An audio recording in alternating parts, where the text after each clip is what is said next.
শিলিগুড়ির ভেনাস মোড়ে ভারতের জয়ের উল্লাস।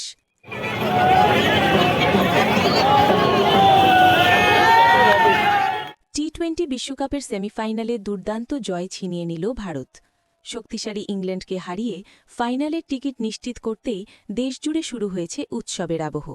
আর সেই আনন্দের ঢেউ পৌঁছে গেছে উত্তরবঙ্গের শহর শিলিগুড়িতেও। জয়ের খবর ছড়িয়ে পড়তেই শিলিগুড়ির ভেনাস মোড়ে ভিড় জমাতে শুরু করেন ক্রিকেটপ্রেমী মানুষজন। হাতে জাতীয় পতাকা, মুখে ভারতের জয়ের স্লোগান। ইন্ডিয়া ইন্ডিয়া ধ্বনিতে মুখর হয়ে ওঠে গোটা এলাকা। তরুণ থেকে প্রবীণ সবাই রাস্তায় নেমে পড়েন এই ঐতিহাসিক জয় উদযাপন করতে। কেউ বাজি ভাগাচ্ছেন, কেউ আবার ঢাকঢোলের তালে নেচে উদযাপন করছেন ভারতের এই বড় সাফল্য। অনেক সমর্থকের মুখে দেখা গেল তিরঙ্গা রঙে আঁকা উচ্ছ্বাস। কেউ বলছেন দলের দুর্দান্ত পারফরম্যান্সে গর্বিত গোটা দেশ, আবার কেউ আশা করছেন ফাইনালেও একইভাবে জয় তুলে নিয়ে বিশ্বকাপ ভরে তুলবে টিম ইন্ডিয়া। ক্রিকেটপ্রেমীদের মতে এই জয় শুধু একটি ম্যাচের জয় নয়, বরং কোটি কোটি ভারতীয়ের আবেগ ও গর্বের প্রতীক। এখন সবার চোখ ফাইনালের দিকে।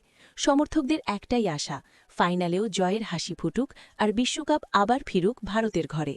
শিলিগুড়ির ভেনাস মোড় থেকে এই জয়ের উল্লাস যেন প্রমাণ করে দিল ক্রিকেট শুধু খেলা নয়, এ যেন ভারতবাসীর আবেগের আর এক নাম।